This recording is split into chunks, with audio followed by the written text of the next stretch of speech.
Hey there, welcome to day 21 of our SOAP framework and our free Get Up and Go challenge. Today is day 21 on August 21st, 2021. Kind of an auspicious day. I don't know if it's auspicious or not. We'll see how the day plays out. But it is a fun topic today. We are going through the SOAP framework, S-O-A-P. Here, this is a better SOAP black. The SOAP framework, we've talked about our story, our situation. We've picked a relationship in our life and we've said, okay, what is our current situation? What do we want it to be? We used the aid of our imaginary friend to have that conversation. Then yesterday we visualized and we came up with all kinds of options and things we could possibly do. Now I'm going through a relationship with my enemy or a difficult person. So I brainstormed a bunch of ideas and I came up with different options, different things that I could do. I've got like 21, and then I narrowed it down to a list of 12 because I want to do nominal group technique for demonstration purposes, for a tool that you can have in your toolbox to analyze these possible options, these alternatives. So if it's an easy thing and you just automatically know what to do, you do what I call the countdown blast off. You just 5, 4, 3, 2, 1, and you take action and you do that thing. If you're going to research or look something up, you just grab your phone and ask Google. You can push a button that you can talk to and say, Google, how do I explore this option or this opportunity? But for more complex situations, in our relationship, I don't know about you, but relationships tend to be complex. Some of the more complex things that we'll deal with in our lifetime because they involve another human being, unless we're talking about our relationship with ourselves, and that's probably the most complex of all. So I came up with some ideas. I'm going to read you a couple of them. Consider the resource, or consider the source, follow the golden rule, see what's useful, judge, avoid, blame, make excuses. That's what a lot of us do. Dig up some dirt or investigate. That's not a very nice one, but it was kind of funny. Meditate or mediate or litigate. Get a communication coach or a guide or somebody that could help to facilitate the conversation. Take a course or a class or a master class. Get some counseling and help to be a better communicator. Or if it's a situation where you need to communicate with this person and have a relationship, you want to build that relationship. Otherwise, hey, I say walk away, avoid the people that aren't for you. You can look for books or podcasts or other resources to help you with relationships or with dealing with enemies or bullies. There's lots of that out there. Or get to know the person, build a relationship. So those were just some of the things I came up with that were possible options, right? Maybe we get thrown together in some kind of a situation where a survival thing, it's the zombie apocalypse, and we have to figure out how to work together. So what's this nominal group technique? I'm going to share the tool with you for your action item today, just like the other previous action days, because nothing happens to fill the gap. Nothing changes if we don't take action or do something. The clearer we are on the situation, the where we are versus where we want to be, the more tension and pressure we'll get just automatically to start filling that gap to get us from where we are to where we want to be. That's part of why we clarify that story right in the beginning. So, nominal group technique. What the heck is this? I am going to use a very simple version of nominal group technique. And I wrote it on our board backwards. Hopefully I got all the letters and numbers backwards so that they appear forward to you. Nominal group technique. Relationship, action, enemies, group techniques, ratings, options, etc. So what we do is we just make a simple grid.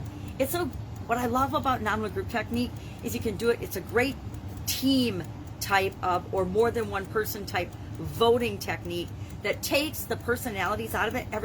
A lot of the discussion and opinions are shortcut. That's why it's a great team problem solving tool or decision making tool, because it takes out, and you take out all the ancillary discussion by people voting right up front, and then you look at the results and you start to have the discussions that you need to have to make the best decision for you or the team. My daughter, I actually taught her how to do this technique when she was 8 years old. She won a puppy at the Pheasants Forever banquet, and she wanted to come up with a name for her puppy. So she got a notebook and she started writing down 3 pages of names. And then over the next 3 days, it took her 3 days to name this puppy, she had everybody in the family, there were 4 of us, vote on our top names that we liked. And she used that strategy to narrow down, and I don't even remember how many iterations we did of voting and how many times we went through and voted on her list. But over the course of 3 days, and it doesn't take 3 days to name a puppy, I understand that, But it was cool to see if an 8-year-old can use this strategy to make a decision. And giving a puppy a name for life, that's a pretty big decision to an 8-year-old. You can use it on big and small decisions. You can use it on relationships. You can use it on, again, to take out some of the emotion and the complication that's usually associated with relationships we have, especially haters and competitors and bullies and enemies and people that want to see us fail. So here's my quick, dirty, nominal group technique for this particular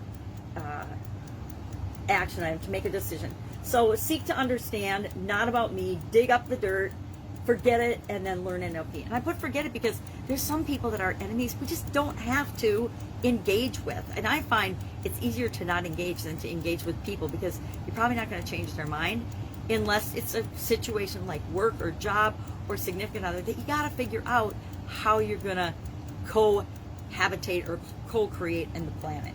And then all you do is you vote, and I could have 4 other people or how many other people I want think about this and say, okay, if you were faced with a situation where you need to deal with an enemy, what would be your first choice? And we give the highest number, 5, out of the number of options to the first choice for anybody. And usually if you're doing a big nominal group technique, like if I was doing all 21 things that I came up with, I would just have people vote from 20 to, and then down to, it's like a weighted vote. So 20 is the one they like the most, and then 19, 18, all the way down to 1, and then we just would have one that would fall off by default because it got the least amount of votes. So we wouldn't vote for all the options. So you can do it that way too. But we just vote 5, 4, 3, 2, 1 based on what we feel given the time that we vote, the instant that we vote. That's why in team groups we'll vote on all the options, and then we'll go -1, and then we'll do it over and over again as we narrow things down and have some discussion. So as you can see, I'm the only one that voted on this so far. I said seek to understand would be my number 1 go-to action or option or response. That's what I would do first. Then I would realize and remind myself that usually when there's a conflict with another human being, it's not about me at all. It's about what's going on with them and something that I've triggered in them that is they're giving a negative response. So what might I have said or done that triggered or is getting that person to respond to me in that way? So I look to well, I guess that's seeking to understand too. It's more in-depth seeking to understand. Dig up dirt. Would I research them? Would I investigate them? Would I look for ways to deal with them? Maybe. It depends on the situation. Forget it. Chances are 99% of the time, if there's an enemy or a hater or a bully or something, I am just going to choose not to engage and choose not to participate with that person.